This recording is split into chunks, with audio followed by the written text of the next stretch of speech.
Hello world, welcome to another video. It's December 24th. It's about 11:20 in the morning here in the UK. Out and about. I spent all day yesterday staring at a computer screen editing a newsletter for the repeater group, and decided a little bit of fresh air was needed. As you can see, looking at the rear window there, it is raining. There's a surprise. It seems to be the norm now for this time of the year, heavy rain and things. The roads are quite flooded. But I thought I'd just drop a video just to wish everyone seasonal greetings, and hopefully you'll have a restful and proper seasonal rest. And if I don't shoot a video before New Year, Happy New Year to you. Hopefully 2024 will be good for you. This year I've been to 3 Christmas get-togethers. Not really parties, they're just sort of an hour, a couple of hours social events and things. But one thing that has struck me while I've been at these parties, and thinking about it, I've seen it a number of times in the past as well this year. Disabled toilets.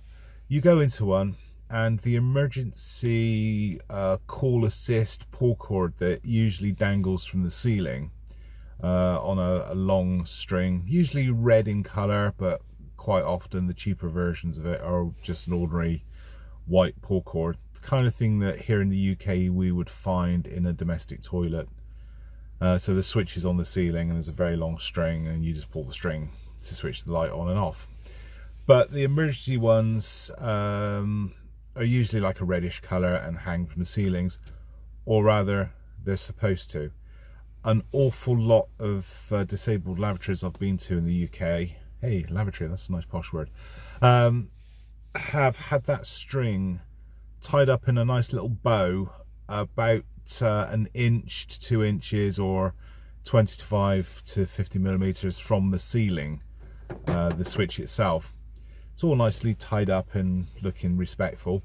Or the other ones I see is they're wrapped around the fold down toilet handle assistant thing. I don't know what the actual proper name for it is. There's like a rail that you can lower down from the wall to help you get comfortable, should we say, on the toilet seat and get up afterwards. They've been tied to that, so if you were to just start lowering the arm without looking, you would pull the light switch on and it wouldn't fold down all the way because the string would stop it.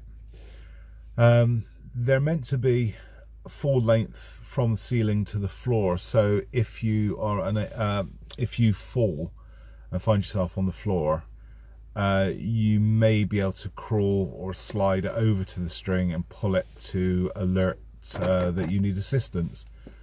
But when it's hanging just below the ceiling, or it's tied to some railing or handrail, then how are you meant to do this? So that's another little bugbear. I don't know if you guys have ever experienced it, things like that. It's just, in the past, when I was able-bodied, I never ever noticed it. Mind you, saying that, in the past I never ever used to go into a disabled toilet.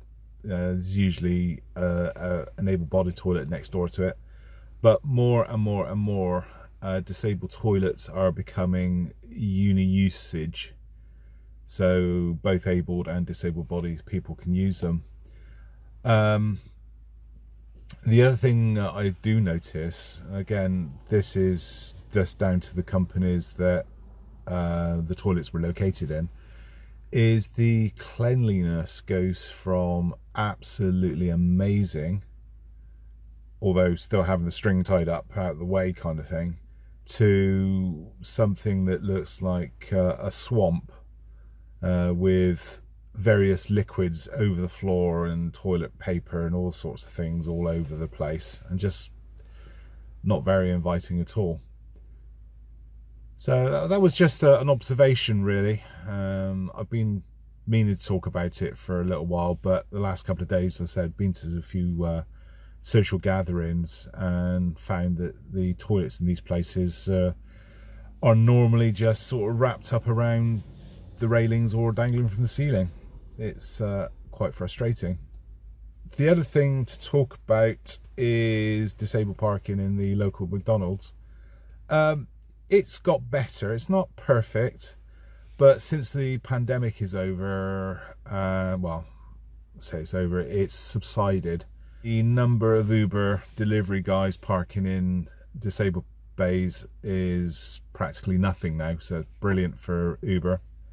If you've spoken to your drivers, thank you so much. However, we are seeing not just McDonald's but quite a few disabled places, you know, people like scaffolding companies just park their vans in there and things.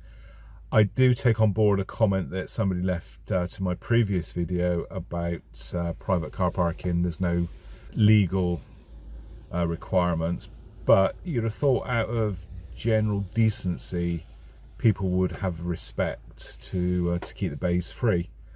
I know in this country respect is hit and miss, but even so, you know, I know my local supermarket have done something quite amazing, which is where the disabled bays used to be, they've closed them and replaced them with electric car charging points. I think there are 4 there if I remember rightly.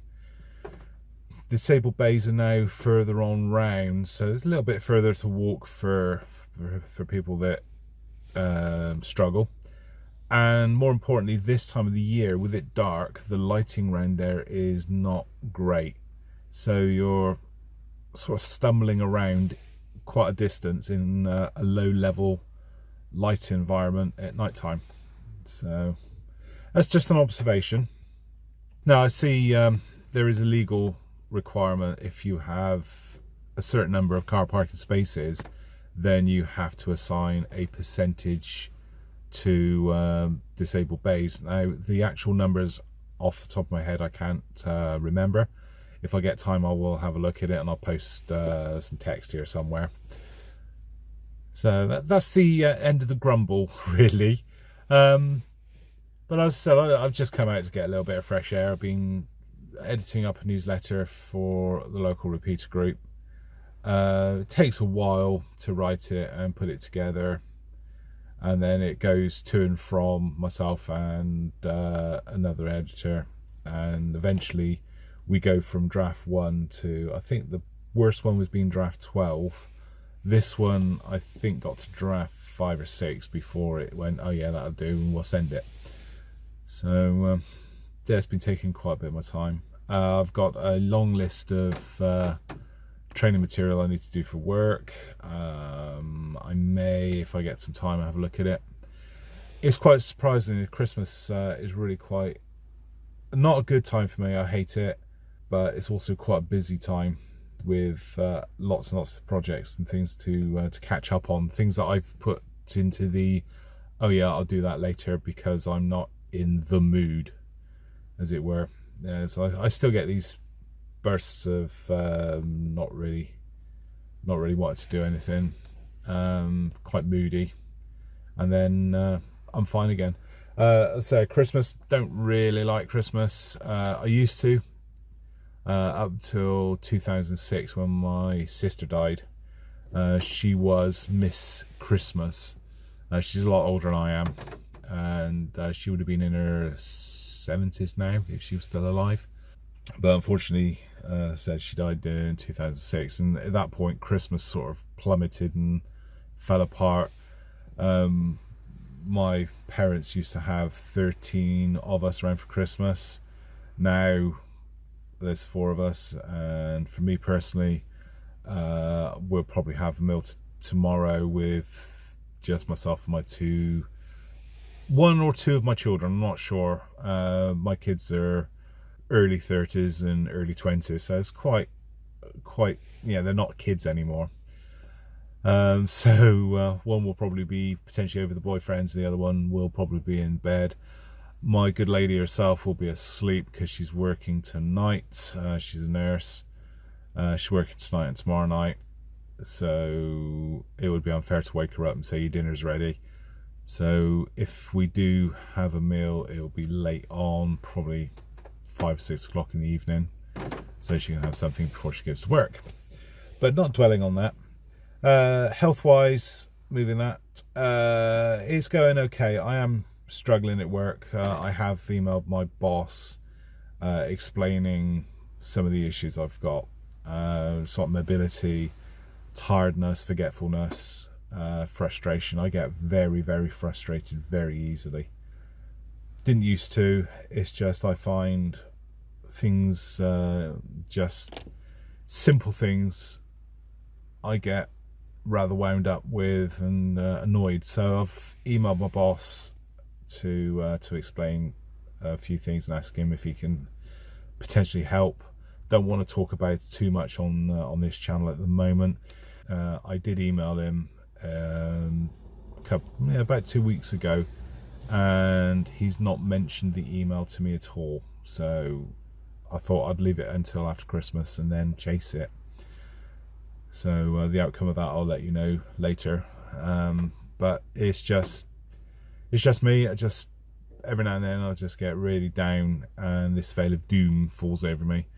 I posted a video a couple of months, probably last month, about a really dark time I was in at the time, and yeah, it did pass not long after I posted the video. It was about a week's worth, which is about the longest I've been like that. But it's just really weird. I could be really happy and then suddenly doom and gloom and then happy again. So that's the mental state and things at work. Medication is going superb, absolutely superb. No side effects from the Kesimpta. Still get every now and then a little tiny spot of blood, and I mean it's like a needle, sort of pinhead type of little spot of blood that is just where the needle's obviously gone into the skin and come back out again. No side effects, no headaches, no feeling ill, no cold symptoms or anything like that after I've taken the injection.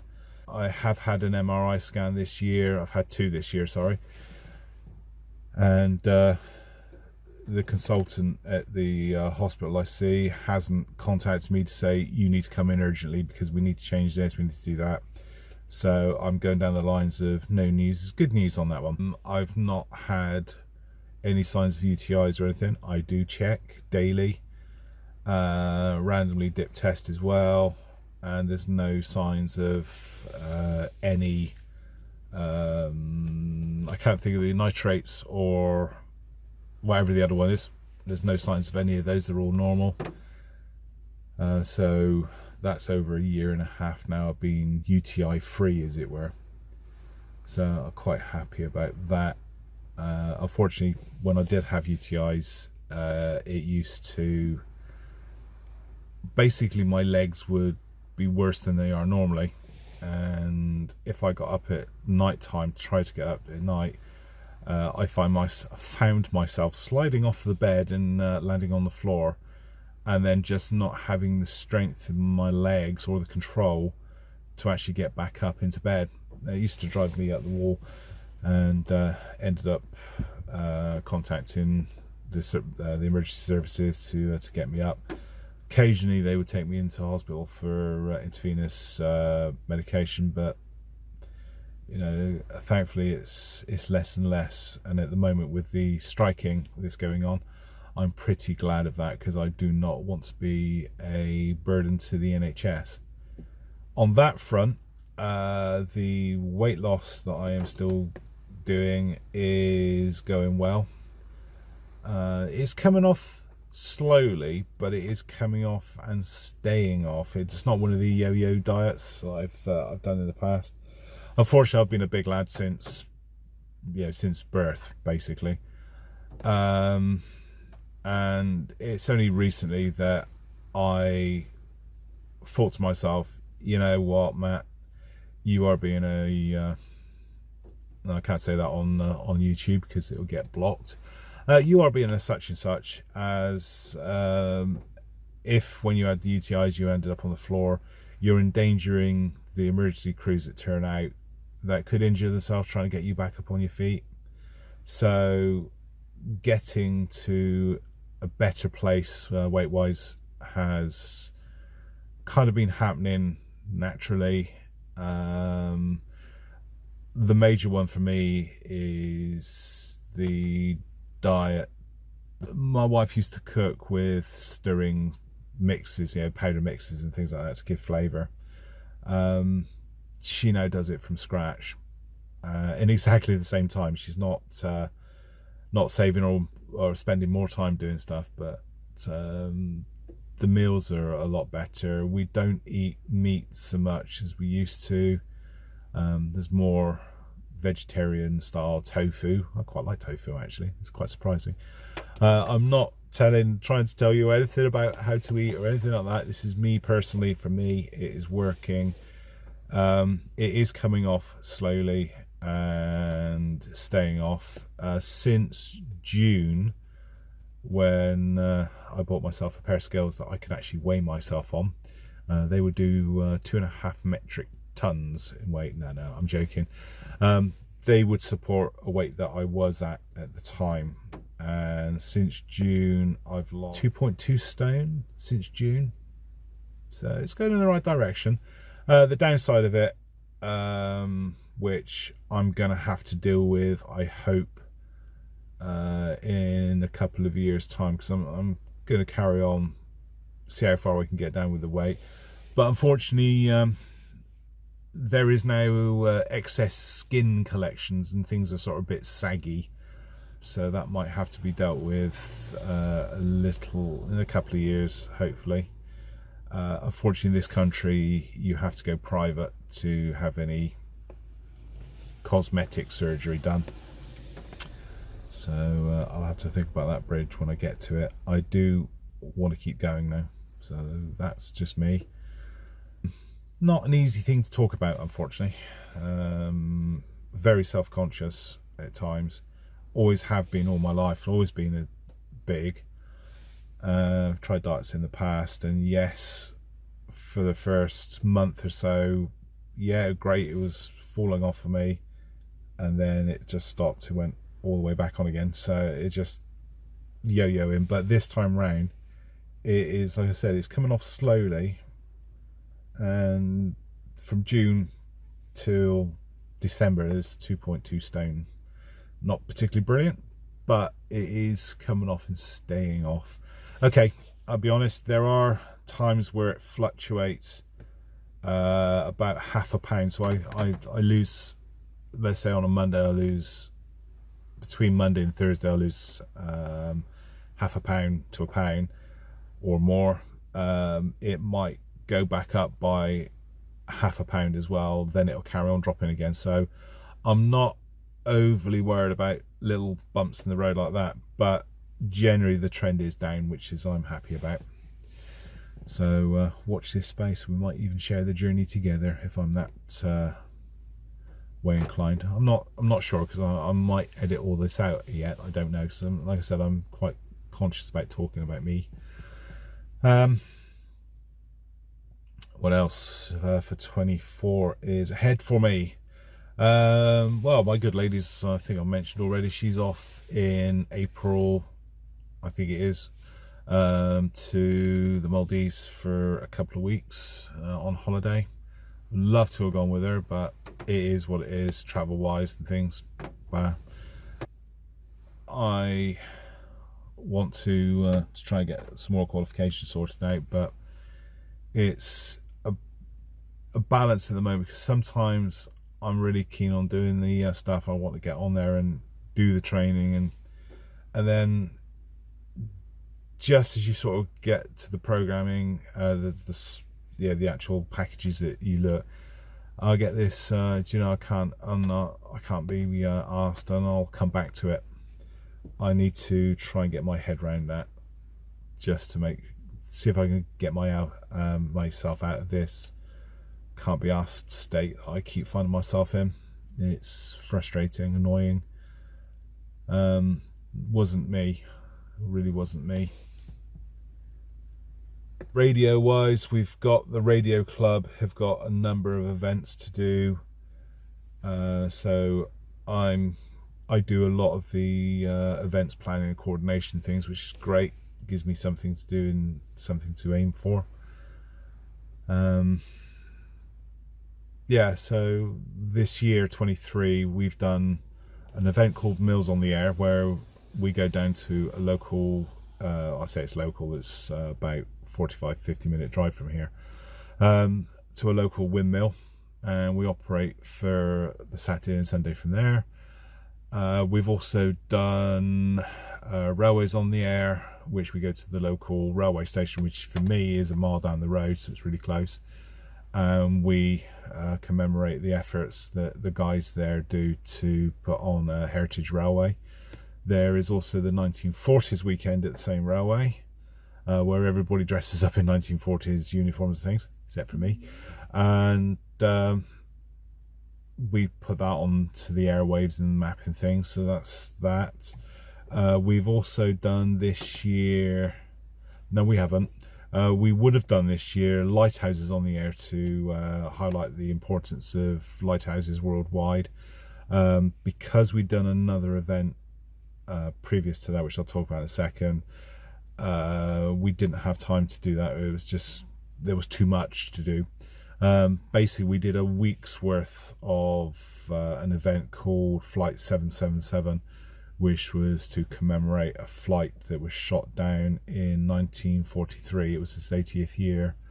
This year we had a rabbi, a representative from the local church, we had the local media come down and film. We made it onto the local TV news, which if I can, I'll pop a link into the video. It is quite interesting, and one of the driving factors of me losing weight as well, by the way, just saying. You'll probably see when you look at the video if you watch it. So yeah, radio wise it's been really quite a busy year. Next year we've got the mill again, we've got the two railway events, the 1940s and the Heritage Railway. We are probably going to be doing the lighthouse next year. There is another flight that was shot, it wasn't shot down, it crashed I'm just trying to think, my memory is terrible. I think it was 1950 something, or there was a flight coming into Bristol Filton Airport and it crashed in Downend, killing some quite high level people in a company. So we're probably going to do the commemorative flight for that. What else? Possibly museums as well, because we found a local mental health museum. Oh my goodness, if you live in Bristol, go to the Blackberry Hill Mental Health Hospital. Wow, I am so glad there's an awful lot of the stuff they did then is not done now. It's quite shocking, but it's trying to keep me busy and trying to keep myself occupied. Plus on top of that, I've also got my day job. I've got some electronic projects I want to work on. The only restricted part of it is my hands. I don't know how well they're going to behave. Doing the newsletter, one thing I have found, as I was writing articles, I'm okay at the start, but about half an hour into me writing an article, my hands start stiffening up and getting very heavy, which is annoying, because as I type, the typing gets worse and worse and worse and worse and worse. I have an issue already, which is this finger here. As you're typing, this one sort of says, oh, there's the caps lock button, click. It just keeps doing it. So I'm typing away, and the sentence I'm writing suddenly goes from normal case into capitals. And in IT and computers, if you put something in capitals, then you are literally shouting. So I have to stop, delete, and retype it again, which is damn annoying. So that's a little pinky doing that. Maybe I might have to sort of, I don't know, strap these two together and see if I can just take control of this finger, because it literally, as I'm typing, it just starts going like that, sort of wandering over, going, oh, there's a caps lock, click. So I have to look at doing that. The channel itself, I'm still amazed When I checked last night, there were 25 subscribers. Thank you. And that is 25 more than I thought I'd ever have. Some of the comments that I've seen are positive. Some of them, you know, are just real comments, which is fine. I don't restrict the comment fields in the videos. Very, very strong believer of free speech. If you want to say something, just go ahead and say it. Yeah, so that's it for the for me for next year. I'm trying to think if there's anything else going on that I can think of. No, that's it. So I'm going to go home and I'm going to chop. This video I recorded is 33 minutes long, so I'm watching a little timer, which for me is just there, but for you is going to be an empty space.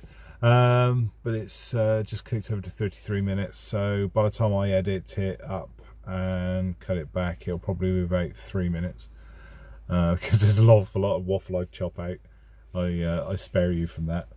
Anyway, let me wish you a happy Christmas, happy New Year, happy seasonal greetings, and be safe and well and look after each other. Catch you on the other side. Bye bye for now.